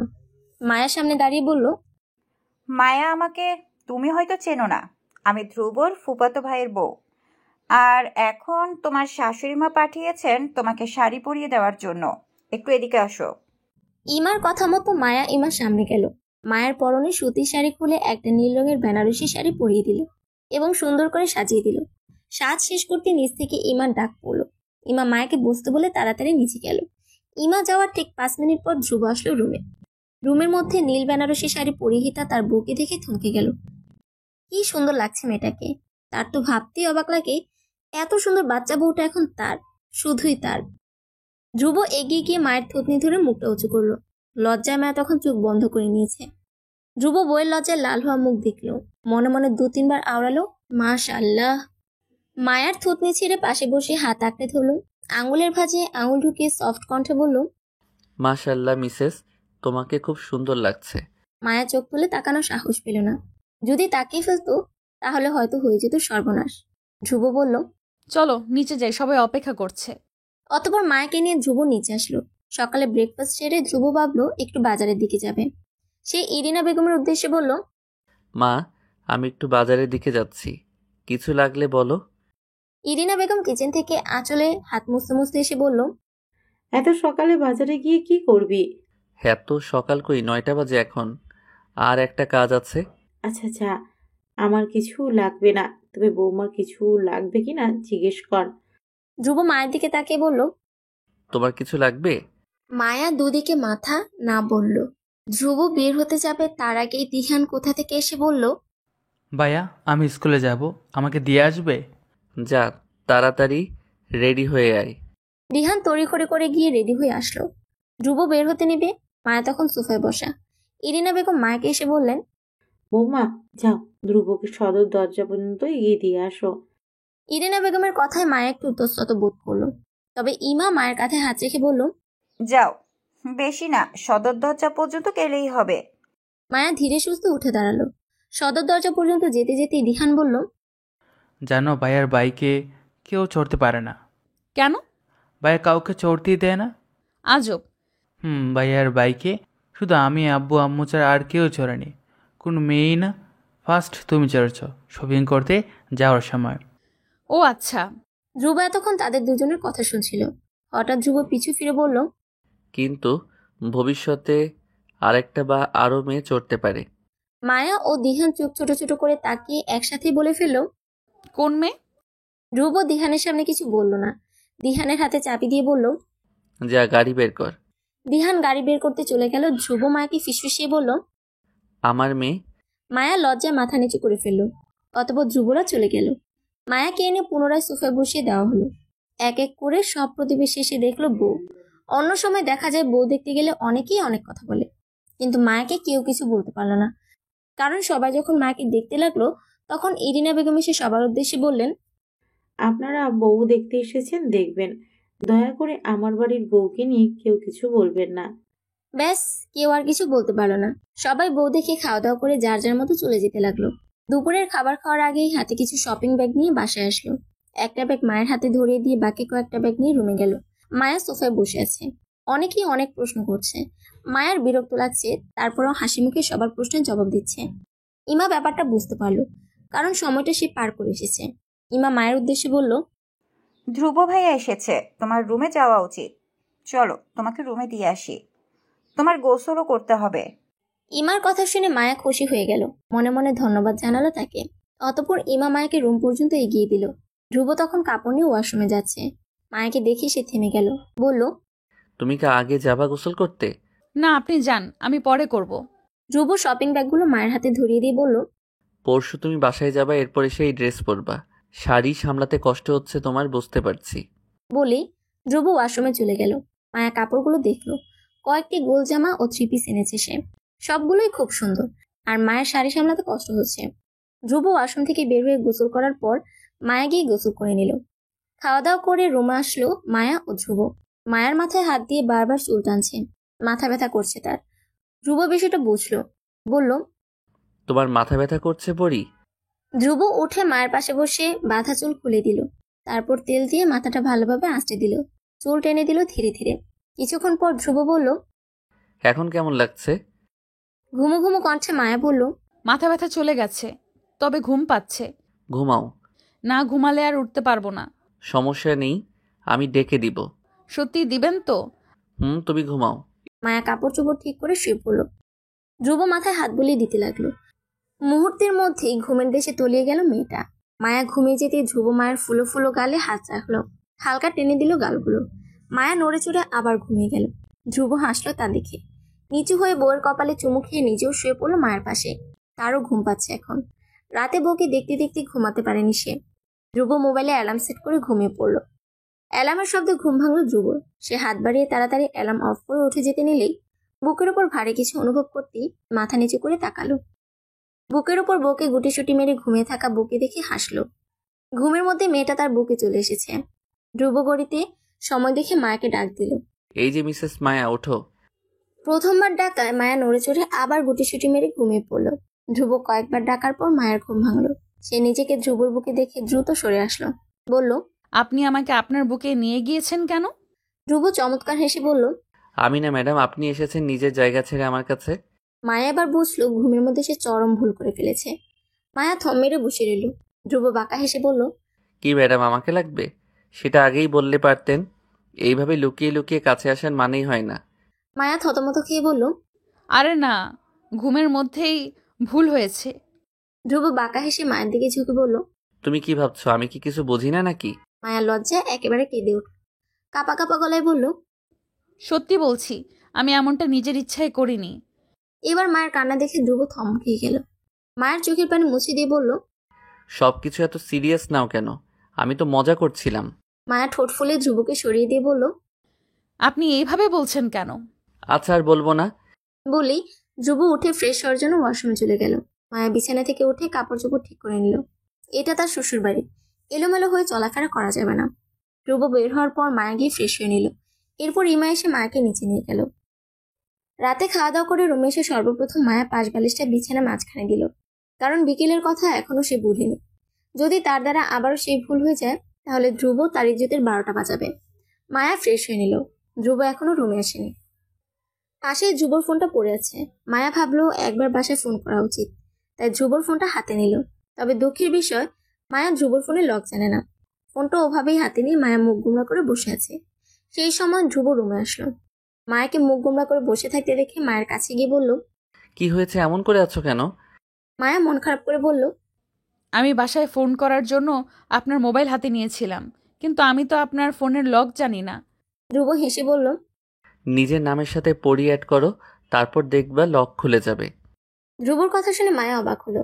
তার নামে এই ছেলে ফোনে লক দিয়েছে, ভাবতেই অবাক লাগছে তার। মায়া তার দিকে হাঁ করে তাকিয়ে থাকতে দেখে ধ্রুব বলল, কি বাসায় ফোন করবে না? মায়া এবার ধ্রুবর কথা মতো মায়া পরি দিয়ে লক করলো। ধ্রুব আবারও বলল, তুমি চাইলে তোমার অনামিকা আঙ্গুল দিয়েও লক খুলতে পারো। ফিঙ্গারপ্রিন্ট তোমার অনামিকা আঙ্গুলেই দেওয়া। মায়া অবাক হয়ে বলল, সবকিছুতেই কেন আমি? কারণ আমার মনে তুমি আছো, বর্তমানেও তুমি, ভবিষ্যতেও তুমি। তাহলে অবশ্যই সবকিছুতে তুমি থাকাটা অস্বাভাবিক নয়। মায়া এবার আর কিছু বলল না। এই ছেলের সাথে কথা বললে সে একটার পর একটা শক খাবে। মায়া আর কিছু না ভেবে তার মাকে ফোন দিল। কিছুক্ষণ সবার সাথে কথা বলল। ধ্রুব অল্প স্বল্প কথা বলে ফোন কেটে দিল। ধ্রুবর এতক্ষণে বিছানা মাঝখানে থাকা বালিশটার দিকে চোখ গেল। সে চোখ ছোট ছোট করে মায়ের দিকে তাকিয়ে বলল, এইটা এখানে কি করছে? মায়া মিনমিন করে বলল, বিকেলের মতো ভুল যাতে আর না হয় সেজন্য এটা মাঝখানে দিয়েছি। ধ্রুব একপাশে শুয়ে বলল, ভুল করলেও সমস্যা কি?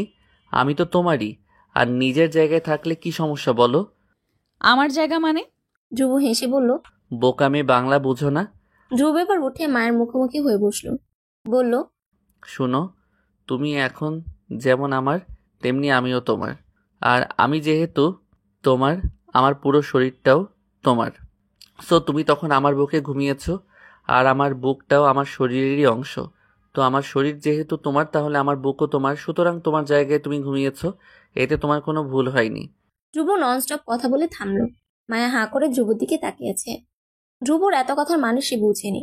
ধ্রুব আবারও বলল, তুমি মনে হয় বোঝোনি। আমি আবার রিপিট করছি, শুনো। ধ্রুব আর কথা বলতে পারল না।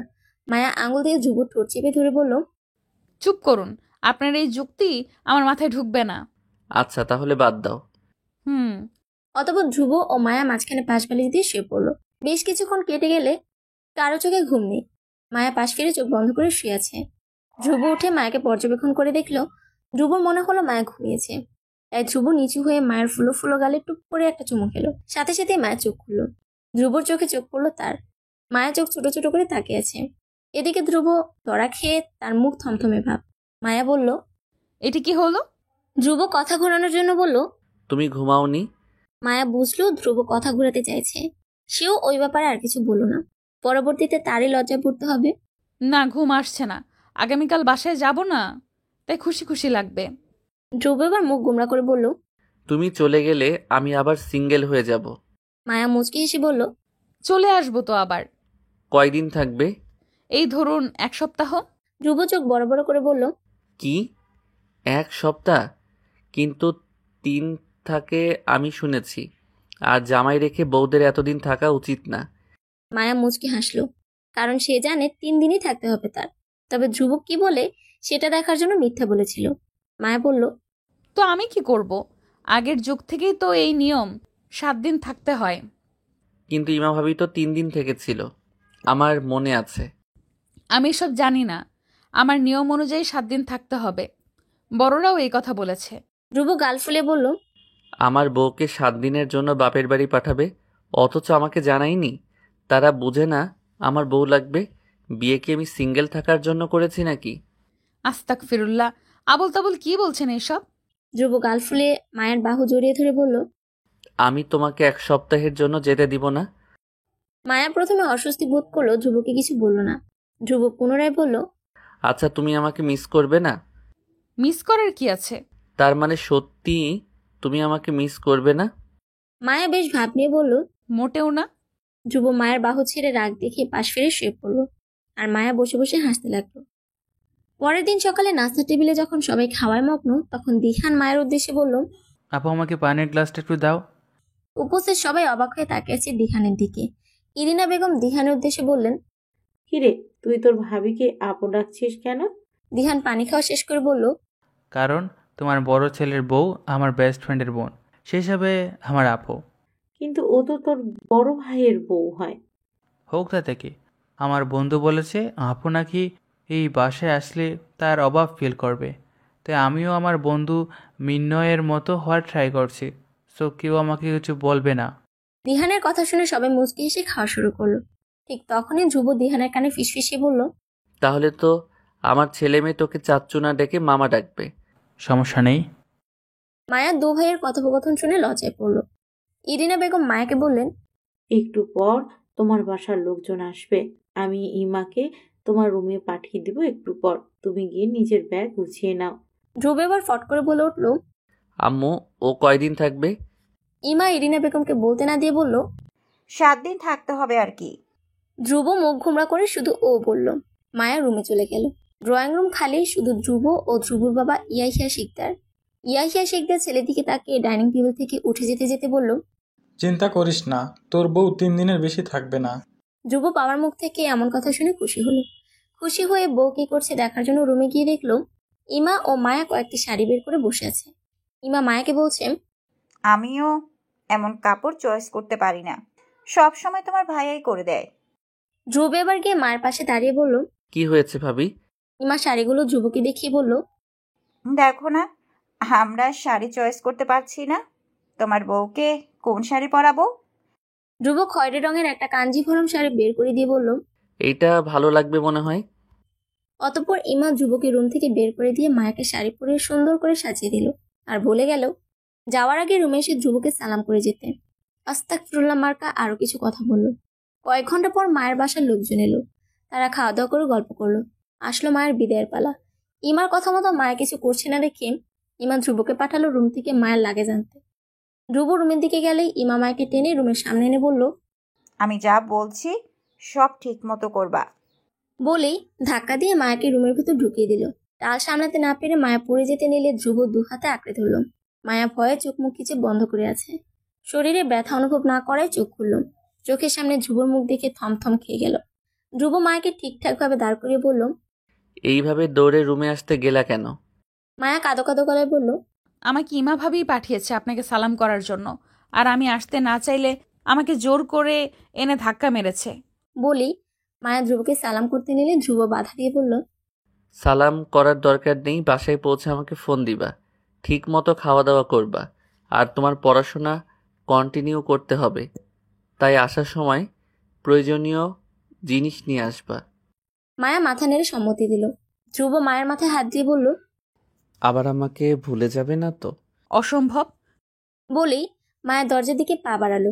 ধ্রুব মায়ের পিছু পিছু চলল। দরজার সামনে ইমা দাঁড়িয়েছিল, দরজা বাইরে থেকে বন্ধ করে। ধ্রুব দরজা খুলতে বললে সে দরজা খুলে দিল। অতঃপর মায়াকে বিদায় দেওয়া হলো। কিছু সময়ের ব্যবধানে মায়া বাপের বাড়ি এসে পৌঁছালো। বাসায় এসে সর্বপ্রথম মায়া ধ্রুবকে ফোন করে জানিয়ে দিল যে সে বাসায় পৌঁছেছে। এরপর কাপড় চেঞ্জ করে একটা থ্রি পিস পরে নিল। মায়া আসার কথা শোনা মাত্রই আজিতা চলে আসলো মায়াদের বাসায়। মায়া তখন রুমে বসেছিল, মাথা ব্যথা করছে তার। এই মুহূর্তে ধ্রুবর কথা মনে পড়ছে। সেই দিন ধ্রুব কত যত্ন করে তার মাথায় চুল আশ্রে দিয়ে চুল টেনে দিয়ে মাথার ব্যথা সারিয়েছিল। ইস, এই মুহূর্তে ধ্রুব থাকতো তাহলে হয়তো আবার এমন করতো। আজিতা রুমে এসে দেখলো মায়া মাথায় হাত দিয়ে বসে আছে। আজিতা মায়াকে পেছন থেকে জড়িয়ে ধরে বলল, কি গো মহারানী, মহারাজার কথা মনে পড়ছে নাকি? মায়া মুচকি হেসে বলল, শখের মানুষের কথা মনে পড়বে স্বাভাবিক। ভালোবাসিস ভাইয়াকে? উত্তর জানা নেই। আদিতা মায়াকে ভালোভাবে পর্যবেক্ষণ করে বলল, তোর কি কোনো কারণে মন খারাপ? না, যে মাথা ব্যথা করছে একটু। আচ্ছা আয়, মাথা টিপে দেই। বলি মায়ের মাথা টিপে দিতে লাগলো। হঠাৎ মায়া বলে উঠল, তোর মাথা টিপে দেওয়ার কোনো ফিলিংস পাই না রে ভাই। সেদিন আমার জামাই কত যত্ন করে মাথা ব্যথা কমিয়েছে আমার। ইস, উনি যদি এখন থাকতো। যা, ফোন দিয়ে ডেকে নিয়ে আয়। পারলে সেটাই করতাম, ইচ্ছে করছে এক্ষুনি চলে যাই। বাহ, দুদিনেই জামাই ভক্ত হয়ে গেলি। জামাই ভক্ত হলে ভালো, অবশ্য তুই আবিয়া ইত্তা মাইয়া এসব বুঝবি না। অপমান করিস না। মায়া আর কিছু বলতে যাবে তার আগে রুমি বেগম 2 কাপ কফি টেবিলে রেখে চলে গেলেন। মায়া বুঝতে পারলো এতক্ষণ সব কথা তার মা শুনেছে। লজ্জায় মাথা কাটা যাচ্ছে তার। আদিতেও বেশ অপ্রস্তুত হয়ে পড়ল। রুমি বেগম রুম থেকে বের হয়ে স্বস্তির নিঃশ্বাস ছাড়ল। যাক, অবশেষে মেয়ের মন মজেছে। মেয়ের বিয়ে নিয়ে খুব টেনশন ছিলেন তিনি, কারণ ওনার মেয়ে বিয়ে জিনিসটার নাম শুনলে নাক মুখ কুচকে বলতো, বিয়ে একটা ফালতু জিনিস, আমি জীবনেও বিয়ে করব না। সেজন্য তিনি ভয় ছিলেন। তবে এখন তার শান্তি লাগছে। ধ্রুব বিয়ের আগে ওনাকে বলেছিল, আপনি কোনো চিন্তা করবেন না, দেখবেন বিয়ের পর সব ঠিক হয়ে যাবে, আর আমি আছি না। সেদিন ধ্রুবর কথা বিশ্বাস করে নিয়েছিলেন তিনি, আর আজ তার ফল পেল। রাতে মায়া খাওয়া দাওয়া করে ফ্রেশ হয়ে বিছানায় শুয়েছে। ঠিক তখনই মায়ের মুঠো ফোনটা শব্দ করে বেজে উঠল। মায়া ফোন হাতে নিয়ে দেখলো ধ্রুব কল দিয়েছে। সাথে সাথে কল রিসিভ করে সালাম দিল। ধ্রুব সালামের উত্তর দিল। মায়া বলল, কেমন আছেন? বিবাহিত ব্যাচেলর মানুষ, কেমনে থাকবো আর? মানে? মানে আমি বিবাহিত, তবে বউ আমাকে একা রেখে বাপের বাড়ি চলে গেছে, তো আমি সিঙ্গেল এখন, মানে বিবাহিত ব্যাচেলর আর কি। তারপর? তারপর আই লাভ ইউ। মায়া কথা ঘোরানোর জন্য বলল, বাসার সবাই কেমন আছে? তোমার জামাই ছাড়া বাকি সবাই ভালো আছে। মৃদু হাসল মায়া। ধ্রুব বলল, কালকে কলেজে যেও, আমি আসবো তোমাদের কলেজে। আমাদের কলেজে কেন? একটা অনুষ্ঠান আছে তাই। আমাদের পূবালী ব্যাংকের পক্ষ থেকে, যেও কেমন? আচ্ছা, যাব। অতঃপর তারা দুজন আরো কিছুক্ষণ কথা বলল। পরের দিন কলেজে এসে মায়া দেখলো সবুজ রঙের বেলুন দিয়ে কলেজে একটা স্টেজের মতো করে বাইরে সাজিয়েছে। মায়া তার কিছু ক্লাস ফ্রেন্ড থেকে জানতে পারলো আজ পূবালী ব্যাংকের পক্ষ থেকে তাদের কলেজকে একটা গাড়ি উপহার দিবে, সেজন্য এই অনুষ্ঠান। মায়া আর কথা বাড়ায়নি। স্যাররা বলে অডিটোরিয়ামে রুমে যেতে। মায়াও কথা না বাড়িয়ে বাধ্য মেয়ের মতো আদ্রিতাকে নিয়ে অডিটোরিয়াম রুমে যায়। সেখানে স্যাররা এবং পূবালী ব্যাংকের পক্ষ থেকে আসা কিছু লোক বক্তব্য দেন, কিন্তু মায়েরা পিছনে বসায় কিছুই শুনতে পায় না। অনুষ্ঠান শেষে ধ্রুব ফোন দিয়ে বাণিজ্য ভবনের ওইদিকে যেতে বলে। মায়াও আদ্রিতাকে তাদের ক্লাসরুমে বসিয়ে দিয়ে বাণিজ্য ভবনের ওইদিকে যায়। গিয়ে দেখে ধ্রুব দাঁড়িয়ে আছে। মায়া ধ্রুবকে দেখা মাত্রই বলে, এতক্ষণ কই ছিলেন? কেন? না মানে এতক্ষণ দেখিনি তাই বললাম। এতক্ষণ স্যারদের সাথে ছিলাম, তাই দেখনি। ও আচ্ছা। তো দিনকাল কেমন যায় তোমার? ভালোই। আপনার? তোমাকে ছাড়া ভালো লাগে না। বলতে বলতে ধ্রুব মায়ের ডান হাত আঁকড়ে ধরল। মায়া একবার হাতের দিকে তাকিয়ে বলল, আগামীকাল তো চলে যাব। আজকেই চলো। জামাই ছাড়া বেশি দিন থাকা ভালো না বউদের। বড়রা খারাপ ভাববেন, আর আমার আম্মু মায়ের দিবে। মারবে না, আরো খুশি হবে ছিল না? না। বলে মায়া ক্লাসরুমের দিকে চলে গেল। ধ্রুব তখন মায়ের যাওয়ার পানে তাকিয়ে বলল, নিষ্ঠুর পরি। মায়া রুমের ব্যালকনিতে বসে আছে। ধ্রুবদের বাসায় এসেছে সে আজ 15 দিন হচ্ছে। ব্যালকনিতে বসে আপাতত ধ্রুবর জন্য অপেক্ষা করছে সে। এই সময় ধ্রুব বাসায় আসে। কিছুক্ষণ পর ধ্রুব বাসায় আসলো। মায়ের বাবা অসুস্থ, তাই তিনি চান মাকে কয়েকদিনের জন্য তাদের বাসায় রাখতে। ধ্রুবকে ফোন করে জানিয়েছেন মায়ের বাবা। ধ্রুব এসে মায়াকে বলল, নিষ্ঠুর পরি রেডি হও। তোমার আব্বু বলেছে ওনার নাকি তোমাকে দেখতে ইচ্ছে করছে, তাই আমাদের যেতে বলছে। আর তোমার কিছু কাপড় নাও, তোমার বাবা তোমাকে কয়েকদিন থাকতে বলছে। আমি তোমাকে দিয়ে চলে আসব। মায়ের বাবার অসুস্থতার কথা বলল না ধ্রুব, কারণ সে জানে তার নিষ্ঠুর পরি টেনশন করবে। মায়া ঠোঁট ফুলে বলল, আপনি চলে আসলে আমিও চলে আসব। কেন? কেন আবার? সেদিন আপনিই তো বললেন জামাই ছাড়া বেশি দিন থাকা ভালো না বউদের। আচ্ছা যাও, রেডি হও। মায়া আচ্ছা বলে রেডি হতে গেল। সেদিনের পর কেটে গেছে আরো কিছুদিন। এখন মায়া যে ধ্রুবকে ভালোবেসে ফেলেছে সেটা স্পষ্টভাবে বুঝতে পারছে। আজ শুক্রবার, ধ্রুবর কোনো কাজ নেই, তাই সে বাগানে গিয়ে কাছে পানি দিচ্ছে। এর মধ্যে একটা ফোন আসলো। ধ্রুব রেডি হয়ে বাইরে চলে গেল। বাসায় এসে কাপড় চোপড় ব্যাগে নিতে নিতে মায়াকে বলল, মায়া, আমি কয়েকদিনের জন্য একটু ঘুরতে যাচ্ছি আমার এক ফ্রেন্ড এবং কলিগের সাথে। মায়া খানিকক্ষণ চুপচাপ থেকে বলল, কেন যাবেন? আরে আমার ফ্রেন্ড নিহাল, ও আমার কলিগ হয়। ওর বিয়ের সামনে, তাই আমাদের কয়েকজন কলিগকে ও ঘুরতে নিয়ে যাবে ভাবছে। ও আচ্ছা, মেয়ে সহ যাবে? আরে না। আচ্ছা সমস্যা নেই, তাহলে যান। চিন্তা করো না, এসে তোমাকে নিয়ে ঘুরতে যাব। আসলে আমি চেয়েছিলাম তোমাকে নিয়ে ঘুরতে যেতে, তবে হঠাৎই নিহাল তার প্ল্যানের কথা বলল। আচ্ছা। ধ্রুব রেডি হয়ে বেরিয়ে যাবে, ঠিক তখনই সে মায়ের মুখের দিকে তাকালো। মায়ের মুখ মলিন দেখে বলল, আরে তোমার মুখ মলিন কেন? মায়া কিছু না বলে হঠাৎ ধ্রুবকে জড়িয়ে ধরল। এতে ধ্রুব শক। সে বুঝতে পারছে না মায়াকে সত্যি তাকে জড়িয়ে ধরেছে নাকি তার ভ্রম। মায়া ধ্রুব বুকে মুখ ঘষে বলল, তাড়াতাড়ি আসবেন, মিস করব আপনাকে। ধ্রুব এবার আঁকড়ে ধরল মায়াকে। মায়ের কপালে ভালোবাসা পরশ এঁকে দিয়ে বলল, অবশ্যই চলে আসবো পরি। বলেই ধ্রুব মায়ের থেকে বিদায় নিয়ে চলে গেল। ধ্রুব যখন সবার সাথে যুক্ত হলো তখন দেখলো তাদের এক ফিমেল কলিগ সালমাও আছে। ধ্রুব নিহালকে একপাশে নিয়ে গিয়ে বলল, এই সালমা মেয়েটা এইখানে কি করছে? নিহাল দাঁতে দাঁত চেপে বলল, জানি না বাল, আমাকে এসে বলছে সে নাকি আমাদের সাথে যাবে। আমার মনে হয় তোর জন্যই যেতে চাইছে, মেয়ে তোরে পছন্দ করে তো তাই।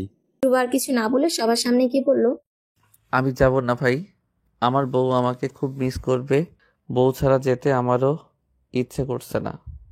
বলেই কাউকে কিছু বলতে না দিয়ে বাসার উদ্দেশ্যে রওনা দিল। মনে মনে হাজারখানেক গালি দিল সালমাকে।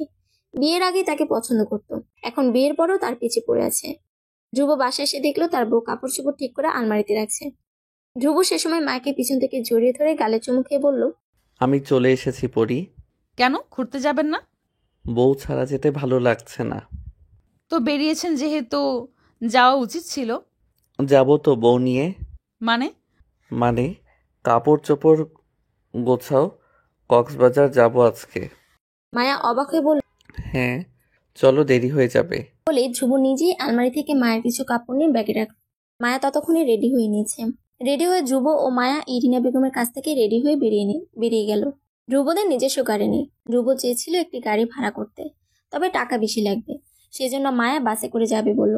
ধ্রুব কয়েকবার বলেছিল গাড়ি ঠিক করবে, তবে মায়া বাসে করে যাবে, গাড়িতে করে নাকি তার ভালো লাগে না। ধ্রুব অবশ্য বুঝলো মায়া টাকা খরচ বেশি হবে, সেজন্য এমন করছে। তবে ধ্রুব যখন কয়েকবার বলার পরও রাজি হয়নি, তখন হাল ছেড়ে দিল। বাসে ওঠার কিছুক্ষণ পরই মায়া ধ্রুবর কাঁধে মাথা রেখে ঘুমিয়ে গিয়েছে। টানা 5 ঘন্টা পর তারা কক্সবাজার এসে পৌঁছালো। কক্সবাজার এসে ধ্রুবর একটা হোটেল বুক করলো। কক্সবাজারে আজ 3য়তম দিন তাদের। মায়া ব্যালকনিতে বসে আপাতত সমুদ্র দেখতে ব্যস্ত। ধ্রুব পিছন থেকে এসে জড়িয়ে ধরল, কাঁধে থুতনি রেখে বলল, কি করছেন মিসেস? মায়া এবার পিছু ফিরে ধ্রুবর বুকে মাথা রেখে চোখ বন্ধ করে বলল, কিছু না। ধ্রুব চমৎকার হেসে মায়ের কপালে ভালোবাসার পরশ এঁকে দিল। মায়া মাথা উঁচু করে ধ্রুব চোখে তাকালো। ইস, কি মায়া এই ছেলের চোখে! মায়া প্রতিবারের মতোই মুগ্ধ হলো। মায়া ভাবলো সে এই মানুষটাকে ছাড়া কখনো থাকতে পারবে না। মায়া হাত উঁচিয়ে ধ্রুবর গালে স্পর্শ করলো, চোখে চোখ রেখে বলল, একটা কথা বলি। ধ্রুব মায়ের হাতের উপর হাত রেখে বলল, বলো। মায়া ওভাবে ধ্রুবর চোখে চোখ রেখে বলল, ভালোবাসি। ধ্রুব প্রাপ্তির হাসি হাসলো। এতদিন সে এইটাই চেয়েছে যে তার বউ তাকে ভালোবাসুক। অবশেষে তা পূরণ হলো। ধ্রুব মায়ের গালে চুমু খেয়ে বলল, আমিও। মায়া পুনরায় ধ্রুবর বুকে মুখ গুজল। ধ্রুব মায়ের কানের কাছে মুখ নিয়ে সফট কণ্ঠে বলল, ভালো যেহেতু বেশেই ফেলেছ, আমার মেয়েকে এনে দাও, ওর পড়াশোনার দেরি হয়ে যাচ্ছে। মায়া লজ্জায় ধ্রুবর বুকে মুখ গুজল। ধ্রুব মায়াকে কোলে তুলে ফিসফিসিয়ে বলল, আমার বউকে আজ সম্পূর্ণরূপে আমার চাই। বলেই ধ্রুব মায়ের মুখে অজস্র চুমু খেল। রাত তখন প্রায় 3:30। দীর্ঘ ভালোবাসার মুহূর্তের পর মায়া ঘুমিয়েছে, তবে ধ্রুব ঘুমায়নি। আজ সে তার প্রিয়তমা স্ত্রীকে মন ভরে দেখছে, আর মাঝে মাঝে স্ত্রীর চোখে মুখে চুমু খাচ্ছে। তখনই মায়া নড়ে চড়ে ঘুমের ঘুরে অস্পষ্ট স্বরে বলল, ঘুমাতে দেন। তুমি ঘুমাও, আমি বারণ করেছি নাকি? মায়ার ঘুমটা এবার একেবারে ভেঙে গেল। সে উঠে ধ্রুবকে বিছানায় চিৎ করে শুয়ে দিয়ে নিজে ধ্রুবর গায়ের উপর শুয়ে পড়ল। বলল, চুপচাপ ঘুমান। ধ্রুব মেয়েটাকে আর বিরক্ত না করে ঘুমিয়ে গেল। কেটে গেল প্রায় 3 মাস। মায়া ও ধ্রুব সেদিনের পর মাত্র 3 দিন কক্সবাজার থেকে চলে এসেছে। এখন যে যার কাজে ব্যস্ত। মায়া ব্যস্ত পড়াশোনায়, ধ্রুব ব্যস্ত তার চাকরি নিয়ে। ধ্রুব সকালে অফিসে যাওয়ার জন্য রেডি হচ্ছে। মায়া তখন চুপচাপ বসেছে বিছানায় পা ঝুলিয়ে। ধ্রুব মায়ের দিকে তাকালো। মায়াকে দেখে মনে হচ্ছে মেয়েটা তখন কিছু একটা ভাবছে। ধ্রুব গিয়ে মায়ের পাশে বসে বলল, কি হয়েছে বউ? একটা কথা বলি। বলুন আমার নিষ্ঠুর পরি। মায়া ধ্রুবর দিকে তাকিয়ে বলল, শুনুন না, আমার মনে হয় আমি প্রেগন্যান্ট।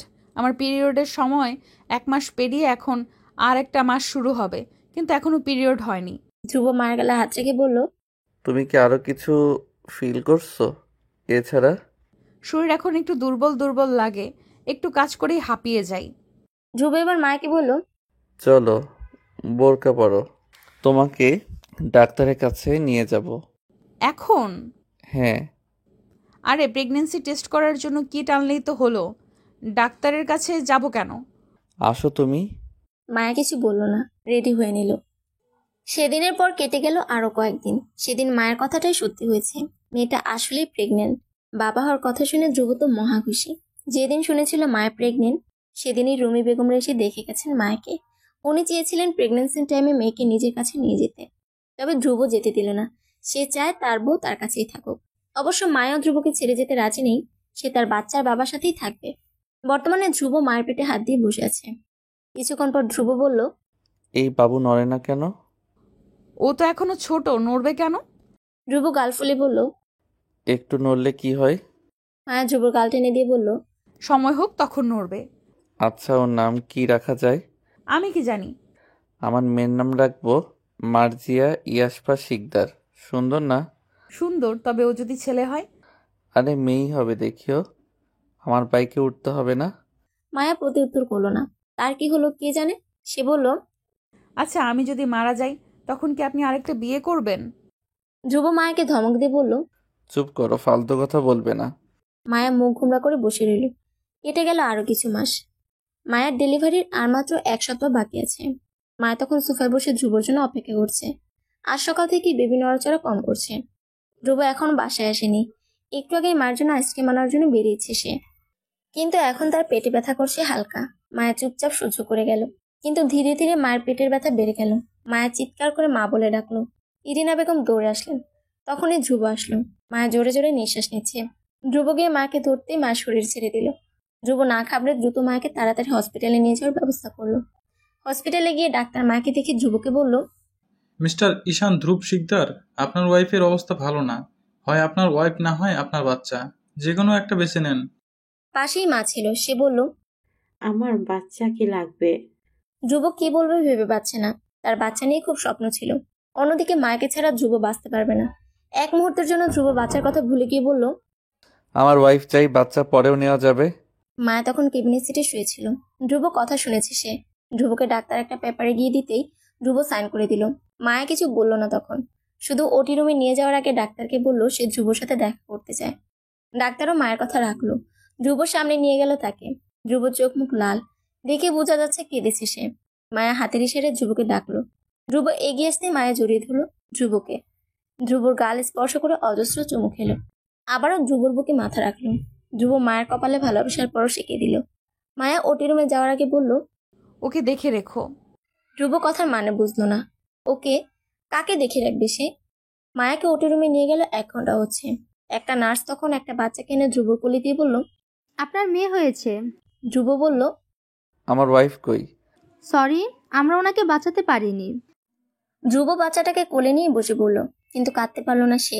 ইরিনা বেগম নার্সের সামনে গিয়ে ঝাঁঝালো কণ্ঠে বলল, আপনাদের কাছে তো আমরা আমাদের বৌমাকে চেয়েছিলাম। আপনাদের বৌমা আমাদের হুমকি দিয়েছে, যদি বাচ্চাকে না বাঁচাই তাহলে সে আমাদের মেরে ফেলবে এবং নিজেও আত্মহত্যা করবে। ধ্রুব মায়ের প্রতি তীব্র অভিমান নিয়ে বলল, চুপ করো মা, ওকে নাও, আমি বাসায় যাচ্ছি। বলে ধ্রুব মার্জিয়াকে ইরিনা বেগমের কোলে দিয়ে যেতেই মাথা ঘুরে পড়ে গেল। ধ্রুবকে সবাই ধরাধরি করে একটা কেবিনে নিয়ে গেল। ডাক্তার ধ্রুবকে দেখতে লাগলো। রুমি বেগম মেয়ের শোকে কাতর হয়ে আছেন, চিৎকার করে কান্না করছেন তিনি।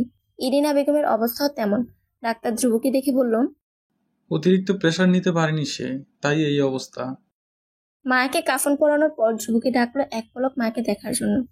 তবে ধ্রুব সবকিছু বাদ দিয়ে মাটিতে বসে মায়াকে ঝাপটে ধরে অজস্র চুমু খেয়েছিল। তখন বুকে জড়িয়ে ধরে রেখেছিল অনেকক্ষণ। অনেক কষ্টে মায়াকে ছাড়িয়েছে সবাই। সবাই ধ্রুবকে বলেছে মায়া তাকে একটা মেয়ে দিয়ে গেছে। তার কথা ভেবেই যেন ধ্রুব সবটা মেনে নেয়। কিন্তু এটা কি আসলেই সম্ভব? ধ্রুব কি করে পারবে তার ভালোবাসার মানুষটিকে ছাড়া থাকতে? যে মেয়েটিকে জড়িয়ে না ধরলে তার ঘুম আসে না, এখন কিভাবে থাকবে সে? সেদিন রাত 10টায় মায়ের দাফন সম্পূর্ণ করা হলো। সবাই চলে আসলো দাফন করে, তবে ধ্রুব আসলো না। সে কবরের পাশে বসে রইল। দিহান ও মৃন্ময় অবশ্য চেয়েছে ধ্রুবকে নিয়ে যেতে, তবে ধ্রুব গেল না। তার একটাই কথা, সে চলে গেলে মায়া একা ভয় পাবে। দিহান ও মৃন্ময় হাত ছেড়ে চলে গেল। সবাই যেতে ধ্রুব চোখ দিয়ে অঝরে অশ্রু গড়িয়ে পড়তে লাগলো। ধ্রুব এক প্রকার হামাও করে কাছে মায়ের কবরে মাটি জড়িয়ে বারবার বলছে, তুমি নিষ্ঠুর পরি, আমার সাথে বেইমানি করলা, আমাকে একা রেখে চলে গেলা। এখন আমাকে গুছিয়ে দিবে কে? তুমি অগোছালো ছিলে, তবে বিয়ের পর তুমি আমাকে গুছিয়ে রাখতে। তবে কেন আমাকে অগোছালো করে দিলা? আমি এখন থাকবো কিভাবে তোমাকে ছাড়া? যে আমার ঘুমও আসে না। কি করব আমি? বলো কি করব? ধ্রুব পাগলের মতো একটার পর একটা বলেই আছে, কিন্তু মায়া তো কোনো উত্তর দিচ্ছে না। কাঁদতে কাঁদতে কখন যে ঘুমিয়ে গেল সে নিজেও জানে না। সকালে খুব ভোরে ঘুম ভাঙল তার। ধ্রুব উঠে মায়ের কবরের পাশে দাঁড়িয়ে রইল। আমি নামাজ পড়ে আসছি। বলেই ধ্রুব বাসায় গিয়ে গোসল করে নামাজ পড়ে মায়ের কবর জিয়ারত করলো। মায়াকে ধ্রুবদের নিজস্ব কবরস্থানে কবর দেওয়া হয়েছে। ধ্রুব রুমের ব্যালকনি থেকে মায়ের কবর স্পষ্ট দেখা যায়। ধ্রুব সবসময় তাকিয়ে থাকে সেদিকে। মার্জিয়াকে ঘুম পাড়িয়ে মায়ের কবরের পাশে বসে রাত্রি যাপন করে সে। মাঝে মাঝে ঘুমিয়েও যায়। কেটে গেল 3টি বছর। মার্জি এখন কথা বলতে পারে। ধ্রুব মেয়েকে খাইয়ে দিয়ে ইরিনা বেগমের রুমে পাঠিয়ে দিল। এরপর আলমারি থেকে একটা ডায়েরি বের করে যেখানে মায়ের উদ্দেশ্যে একটা চিঠি লিখল। প্রিয় রোবাইয়া সিদ্দিকা মায়া, আমার অর্ধাঙ্গিনী, তোমাকে উদ্দেশ্য করে লিখতে বসেছি। অথচ জানি তুমি আর কখনো এই চিঠি পড়বে না, তবুও লিখছি, কারণ এই শব্দগুলোই এখন আমার বেঁচে থাকার একমাত্র ভরসা। মায়া, তুমি আমাকে ছেড়ে চলে গেলে ঠিক সেই মুহূর্তে যখন আমাদের স্বপ্ন পূর্ণতার রূপ নিতে শুরু করেছিল। তুমি আমার পাশে থাকতে পারলে না, কিন্তু তোমার ভালোবাসার একটি অংশ রেখে গেলে আমাদের মেয়ে। ওকে প্রথমবার দেখে আমি চিৎকার করে কাঁদতে চেয়েছিলাম, কিন্তু গলা দিয়ে একটাও শব্দ বেরোয়নি।